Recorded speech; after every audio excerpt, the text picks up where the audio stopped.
Does your dog like to go outside to play, and after a few minutes, they manage to find their way over to a clump of dirt or grass that they like to carry around and or eat? Because my dogs definitely love to do that. Lucy and Gemma have so much fun playing, but when they start to get bored or they start to get a little tired or they start to get a little hungry, they like to pick up clumps of dirt or clay or grass. Sometimes they'll pick up weeds, or if a branch from the tree has fallen into the yard, they'll grab that, and they love to run around and use it like a toy. Sometimes they do eat it, but they really like to use it like a toy. So one of the things that I found that really helps with this is to give them something else to carry. They really like to be able to carry their toys around. And if you've been following the channel for a while, you know that Lucy has long since had her emotional support rubber ball that she carries around all the time. It is her favorite thing in the entire world. And recently we introduced a rubber football to her, which she's really having a lot of fun with as well, but is much bigger for her, so it's a little bit harder to carry. And so she bounces back and forth between the ball and the football, but she definitely likes her rubber ball the best, which is great because both are very easy to clean for me.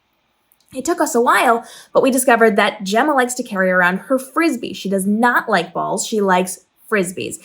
And so she oftentimes carries these around, but they're big, they're bulky. Sometimes they get a little heavy for her. So she doesn't carry it around as much as her sister. She's my one that I have to watch a little bit more when it comes to eating grass and dirt and clay and things in my yard.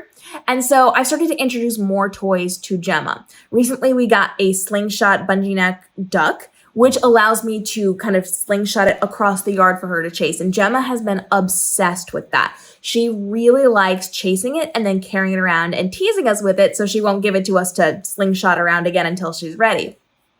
And so with that in mind, I realized she very much likes carrying things that are a little bit more plushy. Now, inside, she loves her plushie toys. She destroys them, don't get me wrong, but they're her favorite thing. She loves to just kind of settle down with a plushie toy. And if it's a time when she's napping or about to be bedtime, she'll go to sleep with it on her or in her mouth, and she'll just fall asleep on it. I've got lots of cute videos on that one, but she loves her plushie toys.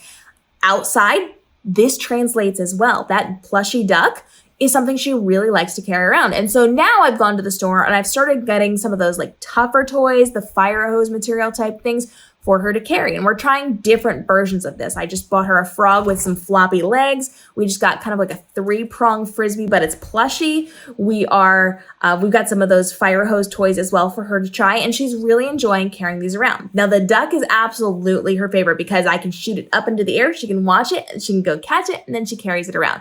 She right now has decided that one is her favorite. And so if she has a frisbee or she has her duck, she is a happy puppy dog. But because we are trying other toys, that gives her something else to play with as well. And the more that I give her, the more I introduce her to new things, the more options I give her, and the more I mix it up, the less interested she is in eating clumps of dirt. Now, don't get me wrong, she still likes the flavor. All of my dogs, well, 2 out of 3 of my dogs like the clay here, the dirt and the clay. It just tastes good to them, according to our vet.